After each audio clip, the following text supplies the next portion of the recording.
Salam saudara-saudara yang diberkati Tuhan Yesus Kristus. Salam sejahtera buat saudara dimanapun saja berada. Kiranya damai dan sukacita serta penghiburan dari Roh Kudus melimpah senantiasa dalam hati dan kehidupan kita semua. Sebelum kita mendengarkan renungan firman Tuhan, mari kita sama-sama siapkan hati dan mohon hikmat Tuhan dalam mengerti kebenarannya. Mari kita berdoa. Bapa kami yang di surga, Bapa yang kami sembah dalam nama Tuhan Yesus Kristus, kami mengucap syukur atas semua yang baik yang selalu Engkau limpahkan bagi kami. Berkat perlindungan-Mu dan kasih setia-Mu, serta segala kebaikan-Mu bagi kami. Terima kasih Engkau masih memberikan kami kekuatan, kesehatan, dan berkat yang berlimpah.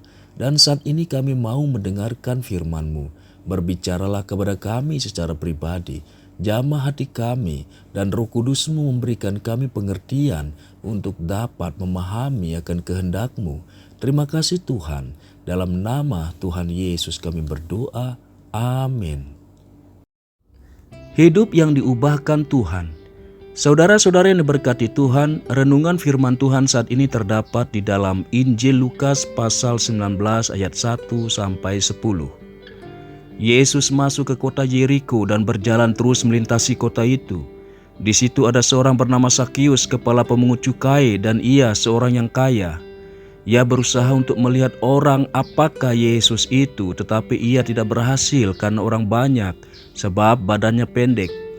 Maka berlarilah ia mendahului orang banyak, lalu memanjat pohon ara untuk melihat Yesus yang akan lewat di situ.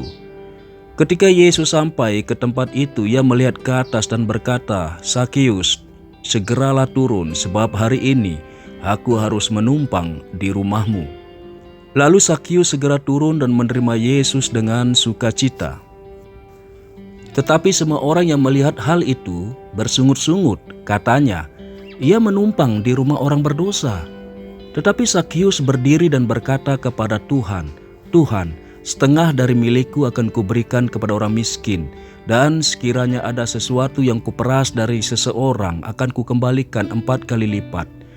Kata Yesus kepadanya, "Hari ini telah terjadi keselamatan kepada rumah ini, karena orang ini pun anak Abraham. Sebab Anak Manusia datang untuk mencari dan menyelamatkan yang hilang." Perjumpaan Sakius dengan Tuhan Yesus merupakan perjumpaan yang membawa perubahan besar dalam kehidupannya. Ia tidak menduga hal itu akan terjadi.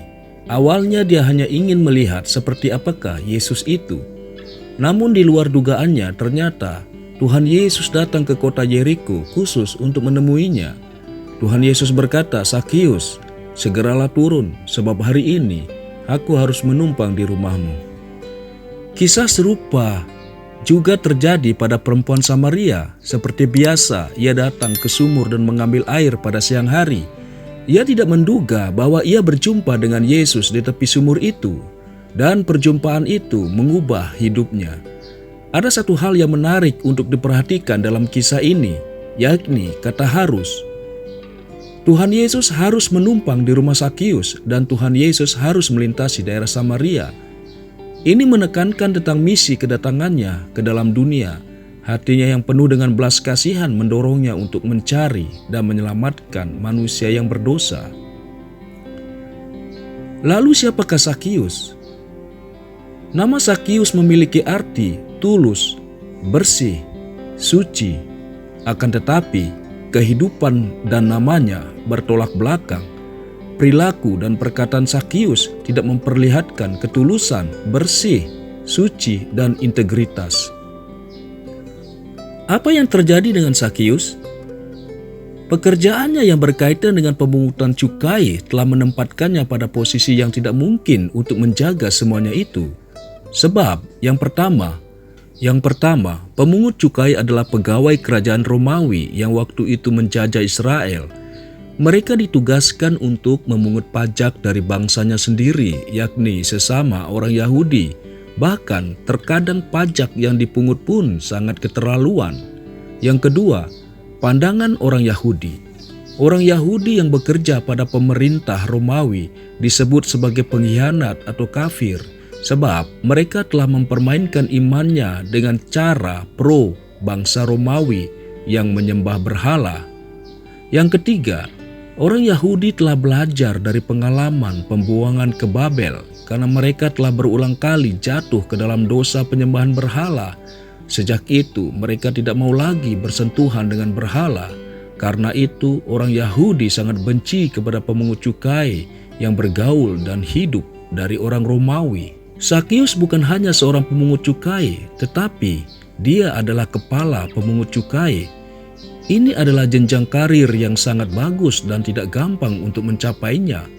Itu sebabnya Sakius bisa menjadi orang kaya. Apa yang menyebabkan Sakius rela dicap sebagai pengkhianat? Karena uang.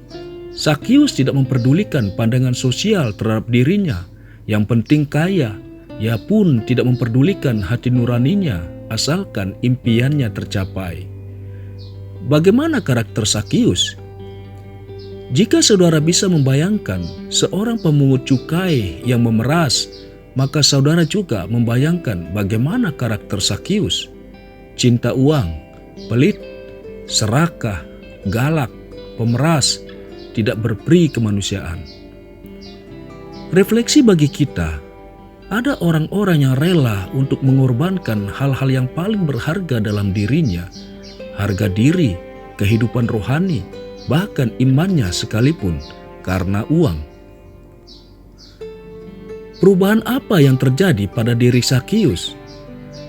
Di dalam ayatnya yang ke-8, Tuhan, setengah dari milikku akan kuberikan kepada orang miskin, dan sekiranya ada sesuatu yang kuperas dari seorang akan kukembalikan 4 kali lipat. Jika kita memperhatikan ayat 8 ini, maka sangat kontras sekali dengan kehidupan Sakius sebelumnya.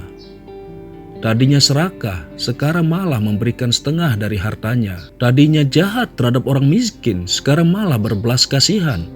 Tadinya keras dan kasar, tapi sekarang menjadi orang yang peduli, care, dan sebagainya. Tadinya mementingkan diri sendiri, mengejar kekayaan demi diri sendiri. Sekarang mementingkan orang banyak. Kalau dibayangkan, maka Sakius menjadi orang yang tidak punya apa-apa lagi, atau kalaupun masih punya, maka ia tidak mempunyai secara berkelimpahan.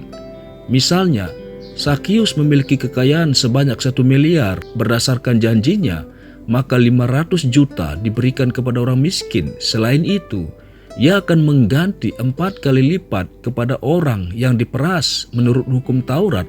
Mengembalikan seharga yang diperas akan ditambah 20%, tapi Sakius mengganti 400%. Itu melampaui ketetapan yang ditetapkan oleh Taurat.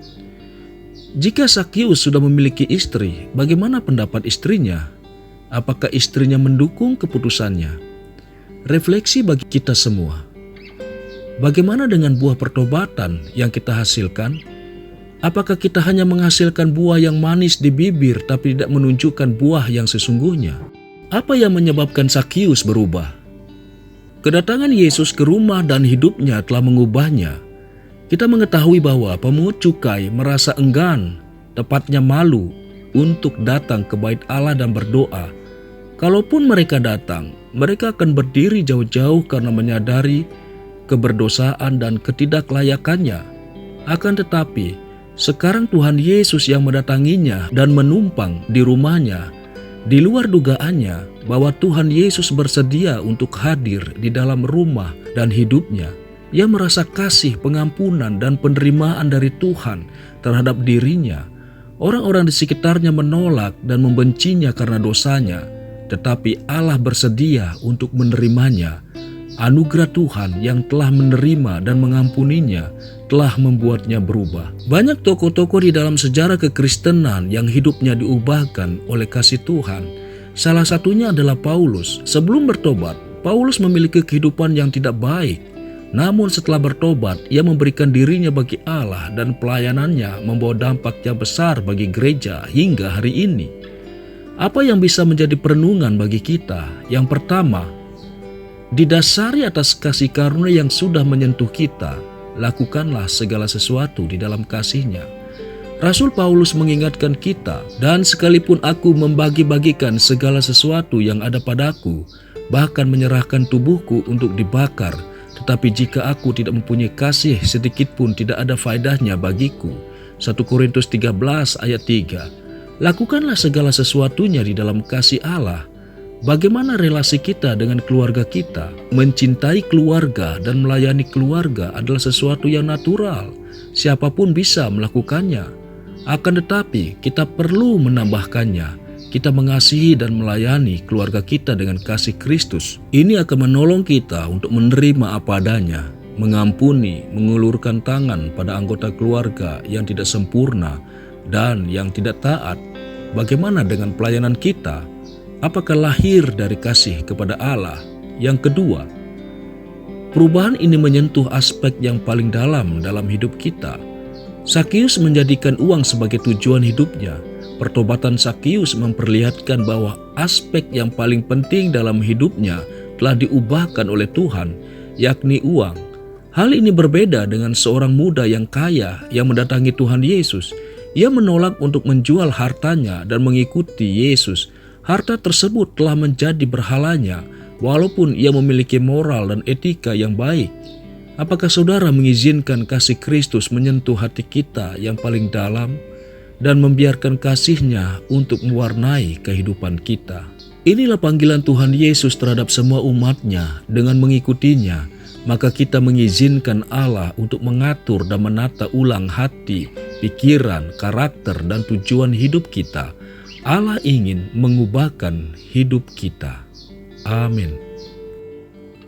Saudara-saudaraku yang dikasihi Tuhan, setelah kita merenungkan firman Tuhan yang singkat ini, saya rindu kembali mengajak saudara-saudara untuk berdoa. Mari kita berdoa. Bapa kami yang di surga, kami mengucap syukur atas firman-Mu yang telah kami dengar dan renungkan. Firman-Mu yang mampu mengubah hati kami dan memberi kami kekuatan yang baru dalam melakukan segala aktivitas dan rutinitas kami. Berkati bangsa dan negara kami Indonesia, saudara-saudara kami yang mengalami pergumulan, baik pergumulan sakit penyakit, musibah dan bencana, serta masalah dalam keluarga dan lain sebagainya. Kami tahu hanya Engkau Tuhan yang mampu menolong segala pergumulan yang kami hadapi. Kiranya Engkau membuka jalan dan Roh Kudus-Mu terus menuntun hati kami untuk mengerti kehendak-Mu dan menjadi pelaku firman-Mu. Terima kasih Tuhan, kami serahkan semuanya ke dalam tangan-Mu.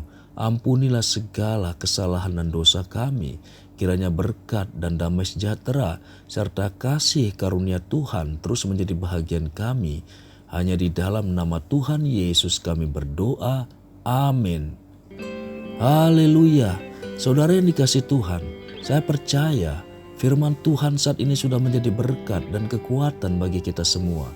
Tuhan Yesus kiranya memberkati. Sampai jumpa pada renungan berikutnya. Amin.